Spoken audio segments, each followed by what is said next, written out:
Jackson here from NFL Red Zone. I hope you're checking out 1 hour of 5 Yard Rush, one of the best podcasts on NFL football in the UK.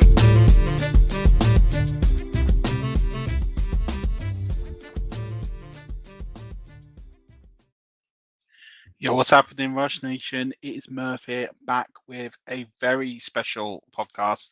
Just me, going to be really short. Don't imagine this being too long.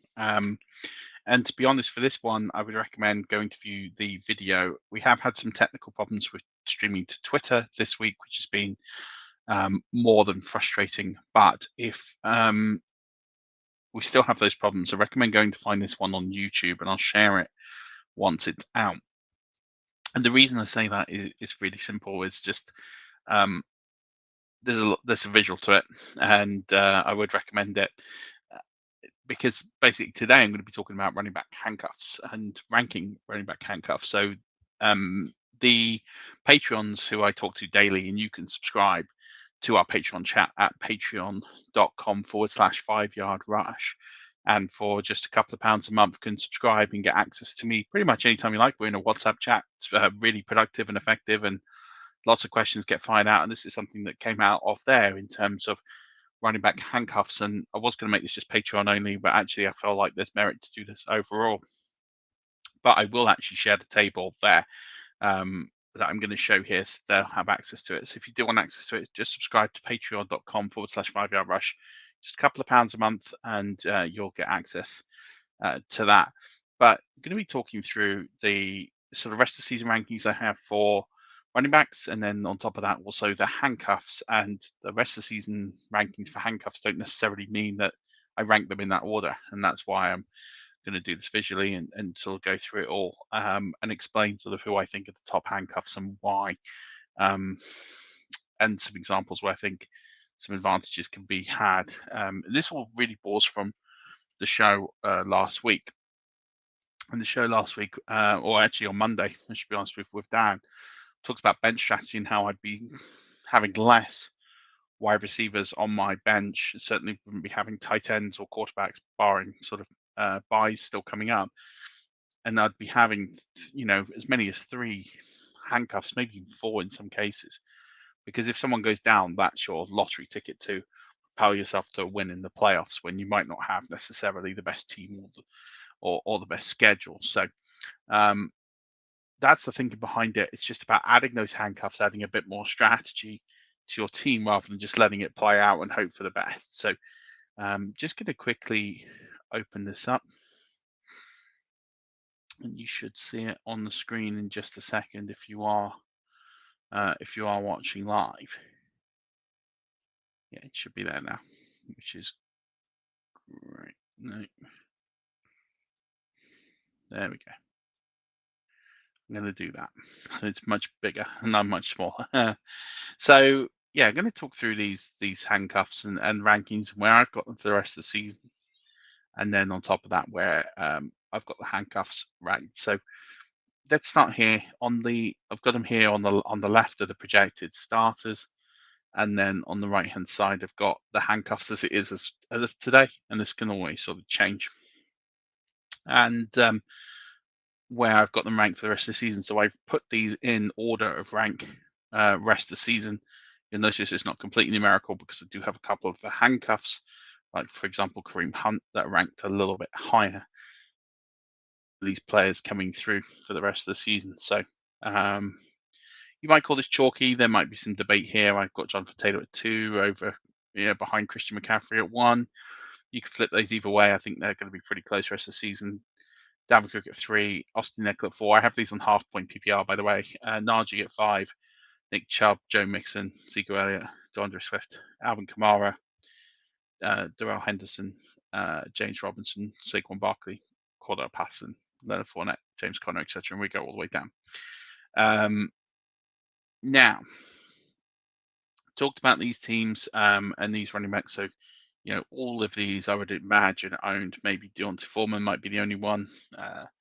There's debate as to whether or not he's got the lead job. That's as it is today. Could change completely on Sunday. Either way, I don't really like any of them going forward. The same way I don't really like David Johnson going forward. So kind of ignore a couple of these options. And I've got Alex Collins ranked a little bit low, and you notice I don't have Chris Carson here. There's still that uncertainty whether he's going to be back. If I knew that Chris Carson was going to be out for the season, definitely then he would propel up through here. So where I've got these players is where I've got them ranked. You might have them slightly differently, but ultimately what I've got here is my rankings for the rest of the season. As I mentioned here, you've got some players here that are a bit of outliers here. Kareem Hunt at 22, Melvin Gordon will be another one, Tony Pollard, Mark Ingram.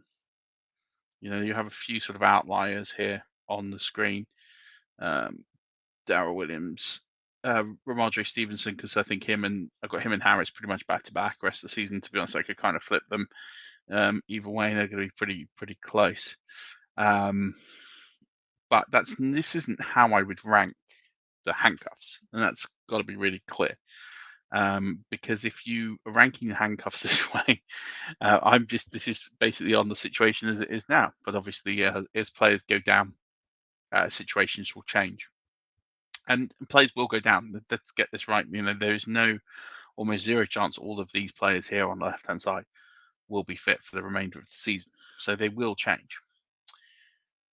As it stands right now, I would be looking at sort of the top 10 options here, and looking at their handcuffs more exclusively than most others, with the exception of maybe Melvin Gordon if something happens to Javonte Williams. In fact, I've got Javonte Williams quite low. I just seeing how they come out of the bye, but actually I'm quite tempted to move him up a few spots here. I'm still sort of playing my rest of the season's rankings, but this is just where I have him right now. But obviously, if Javonte Williams goes down, then yeah, absolutely Melvin Gordon would be someone who I would basically slot straight in and arrow up all the way here because they're not going to be splitting time. But I'm really sort of concentrating here on these opportunities. So what I'm doing here is I'm trying to analyze who will be potential injury risk, and then also who will be a potential asset if that goes down. Now, going over previous year's history, going over some things that I like to study, I would say your immediate risks, but just based on their history and based on what we know about them. Christian McCaffrey, given the fact the last 2 years he's been pretty much banged up, is always going to be a risk of re-injury or shutdown if the Carolina Panthers fade away here. Dalvin Cook is a massive injury concern. He very rarely ever plays in the fantasy playoffs. In the last 4 years, I think he's played one game. So, in the fantasy playoffs, maybe two, but he's not really ever around championship week. So I do feel like he is a candidate for someone who could potentially go down. Najee Harris, I talked about on Monday's show and on Twitter last week, so I won't cover that ground. Joe Mixon, I also think, is another one who's struggled to finish seasons over the last few years, is another example here. And then there's DeAndre Swift. Do they shut him down? They're not going to make the playoffs. Maybe they realize that he is probably the best offensive weapon they have right now, and maybe they shut him down. That's an option.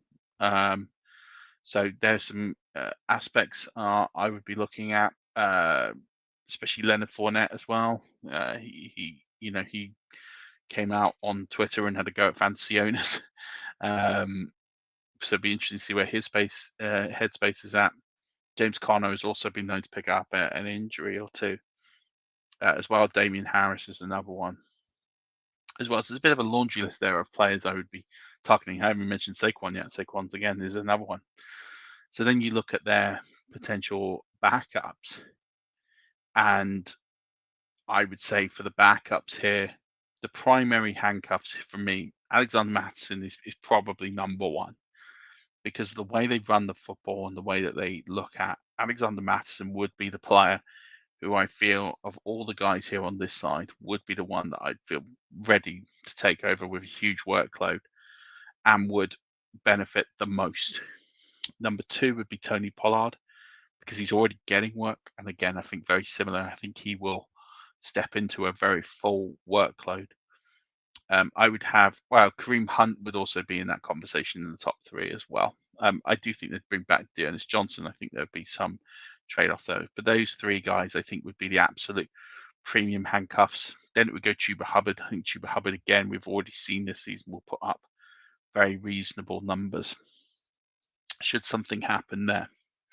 The next one is interesting because now I'm at this sort of level where we've kind of exhausted.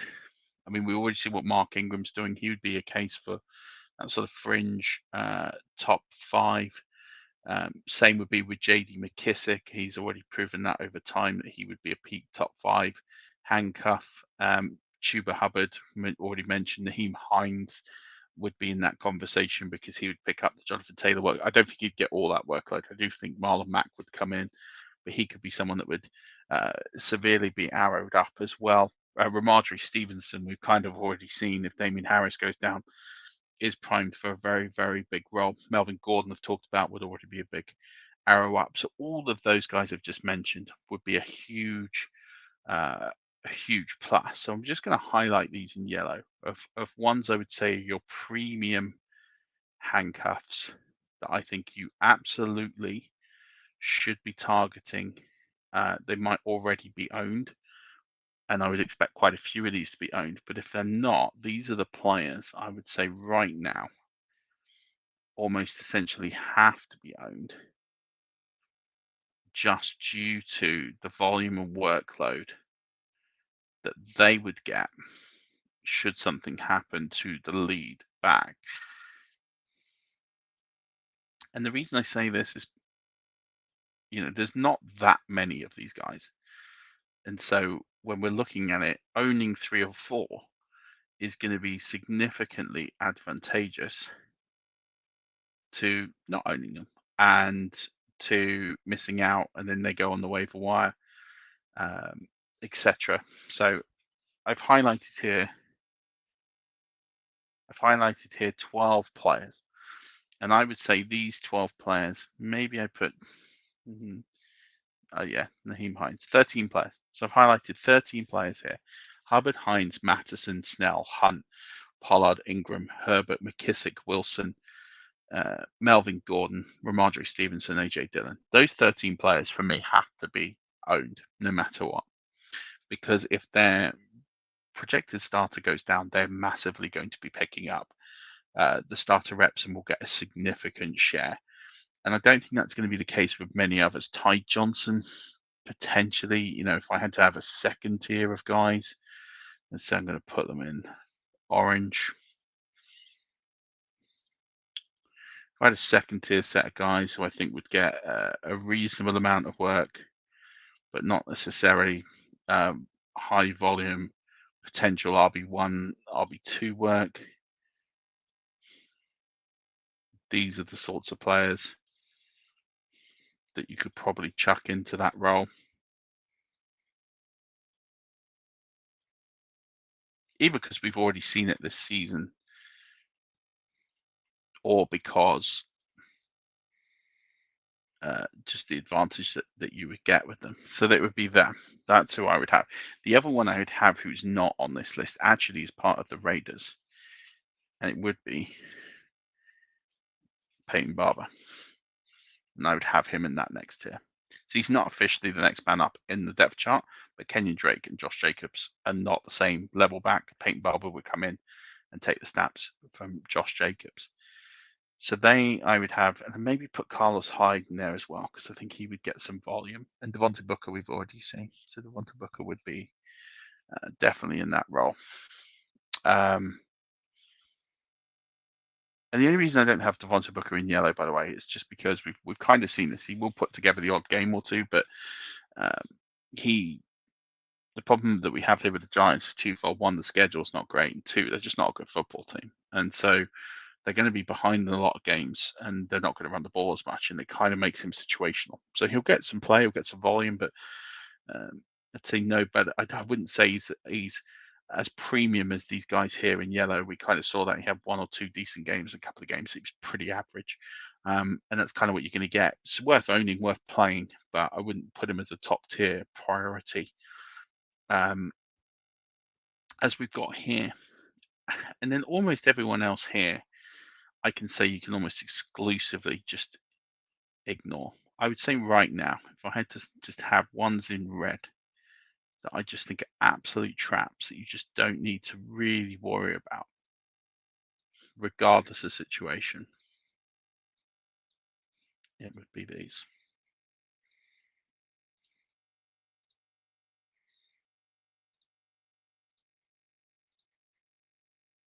I think all of those players you can pretty much exclusively ignore. It leaves me 3 players: Murray, Stevenson, and McNichols. And have them as, yeah, if I was really stuck, they'd probably be my 3rd tier down. And then the ones in red I would just completely ignore. They're just complete traps. So yeah, that kind of explains it for you. So again, if I've sort of tiered them out here, and then if I was just to sort of break them up even more and just have my, my absolute milestones, top 5.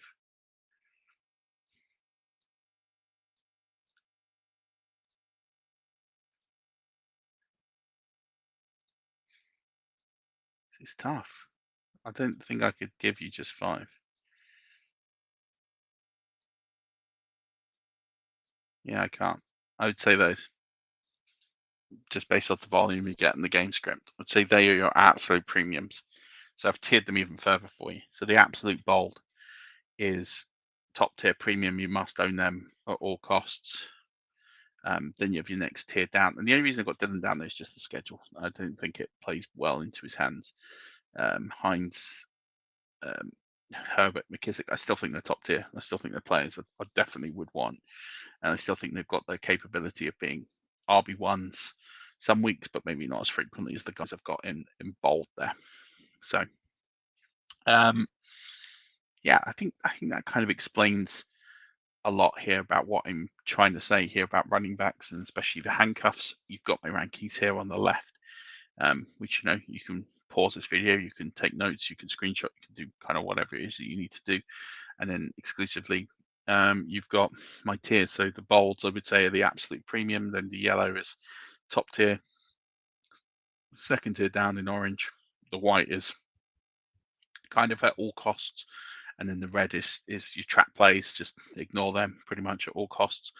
And unless you're in deeper leagues, in deeper leagues, all this changes and then everyone becomes relevant because you just never know what might happen. And Rex Burkhead will be better than, having to start someone like Ty Montgomery, for example. So that pretty much covers it. I would say, as again, I reiterate, strategy here: smaller benches, large benches. You need to have at least 3 handcuffs going forward now for the rest of the season. 3, 4 is your sort of optimal number here, and you're hoping that these guys hit. So if you haven't already got anyone on your bench, you need to get busy, because I imagine most of these guys in yellow are owned, and are owned probably by most people, but it wouldn't surprise me that, well, Benny Snell won't be. Chuba Hubbard's probably been dropped in a lot of leagues, but I imagine like Mattis and Pollard will probably be owned. Ingram will be owned. Stevenson could be owned. Worth checking. Melvin Gordon will be owned. So then you're maybe looking at that second tier. So the Naheem Hines, Khalil Herbert, J.D. McKissick, Jeff Wilson, A.J. Dillon. A.J. Dillon's probably owned now because of what's happened. They're your next tier down. So I would be looking to acquire at least 2, 3 from there, and then maybe supplement them with 1 in the orange list, and just making sure I've got that lottery ticket so that when it's called, I'm there and I'm ready to go.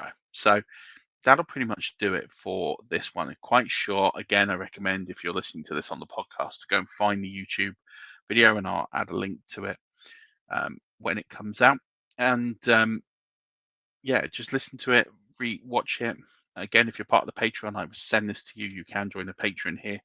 Just a couple of pounds a month, and you'll get access to this as well as everything else. And I'll drop that through either later tonight or tomorrow. But as always, tune in tonight for some great podcasts. We've got the college guys, and we've got IDP guys. So looking forward to listening to those. And don't forget,